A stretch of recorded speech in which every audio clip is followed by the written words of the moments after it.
Cartoon कहानियाँ।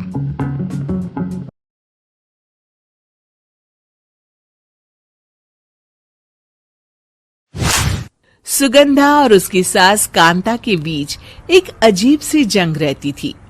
ये जंग थी किचन में कौन ज्यादा अच्छा काम करेगा और घर के सदस्यों के दिल जीतेगा। और उनकी इस जंग में हमेशा कुर्बान होते थे उनके दोनों पति। कैसे? आइए देखते हैं इस किचन पॉलिटिक्स की कहानी में। एक दिन किचन में, माँ जी, आज मैं बना रही हूँ मेथी की सब्जी।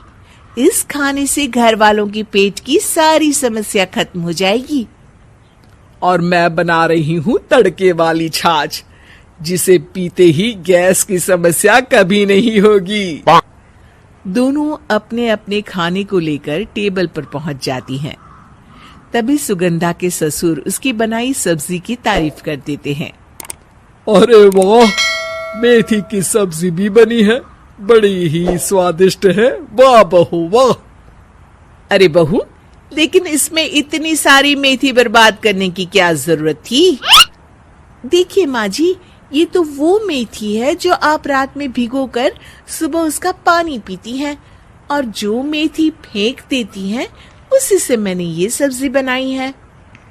अरे वाह बहू, तुमने तो बड़ा ही समझदारी का काम किया। बस अब क्या था। कांता जी का तो मानो ये सुनकर खून ही सूख गया। वो फैसला कर लेती है कि किसी भी तरह वो अपने खाने की तारीफ लेकर ही रहेगी और सुगंधा को किचन में उसकी कमियां गिनाएगी। कांता फ्रिज खोलकर देख रही होती है और फिर सुगंधा से कहती है, अरे बहू, ये क्या, पूरा फ्रिज गंदा पड़ा है। तभी वहां सुगंधा का पति आ जाता है। वो सुगंधा को डांट कर कहता है, सुगंधा, तुम्हें कितनी बार कह रखा है कि वायरस फैल रहा है, साफ सफाई का पूरा ख्याल रखना है, लेकिन तुम किचन में इतनी गंदगी रखोगी तो कैसे चलेगा। सुगंधा सास की तरफ देखती है जहां वो मुस्कुरा रही होती है।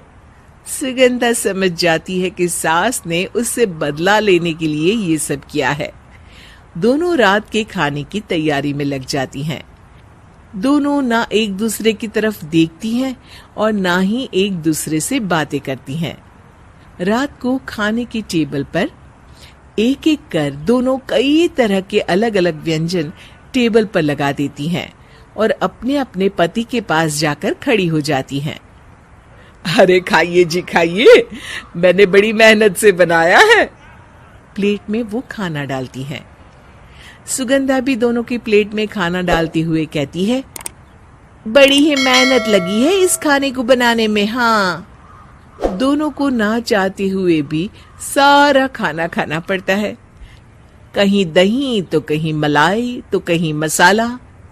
और इन सब के बाद दोनों बड़ी ही मुश्किल से अपने कमरे में सोने जाते हैं।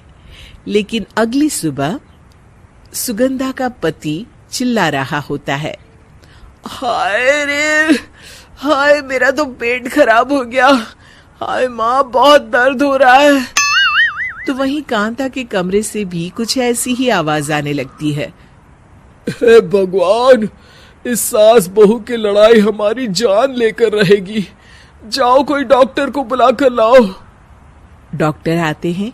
दोनों को देखकर कांता और सुगंधा से कहते हैं, देखिए, आप दोनों इन्हें खाने में हल्का ही दीजिएगा। हो सके तो रात का खाना जल्दी खाया करे और वॉक किया करे। इतना कहकर डॉक्टर वहां से चले जाते हैं। जिसके बाद एक बार फिर से दोनों बहुएं किचन में जाती हैं और खाना बनाने में लग जाती हैं। रात में खाने के टेबल पर दोनों एक बार फिर से खाना लगाने लगती है। पापा जी, मैंने ये पतली मूंग की दाल की खिचड़ी के साथ ये पापड़ और पुदीने की चटनी भी बनाई है। अरे बहू, अभी अभी बेचारे पेट की बीमारी से गुजरे हैं। इतना भारी खाना तो डॉक्टर ने भी मना किया है ना। देखिए, मैंने आप दोनों के लिए सूप बनाया है। और दोनों उन लोगों की प्लेट में खाना डालने लगती हैं। तभी दोनों एक साथ बोल पड़ते हैं, बस करो, हमें माफ करो, हमें नहीं खाना इस घर में। ना खिचड़ी और ना ही सूप। हम इंसान हैं, एक वक्त में एक ही खाना खा सकते हैं। बस करो, हमें माफ करो, हमें नहीं खाना इस घर में, ना खिचड़ी और ना ही सूप। हम इंसान हैं, एक वक्त में एक ही खाना खा सकते हैं। इतना कहकर वो दोनों वहां से चले जाते हैं। कहानी का अंत। आप लोग उम्मीद कर रहे होंगे कि अंत में सब ठीक हो जाएगा। नहीं जनाब, अगर सास बहू के बीच सब ठीक हो जाए तो आप ये सीरीज देखे ही क्यों? तो मजा लीजिए इस चैनल में सास बहू से जुड़ी कहानियों का, क्योंकि ये ऐसा रिश्ता है जिसकी मिठास उसकी खटास में हमेशा ज्यादा ही रहती।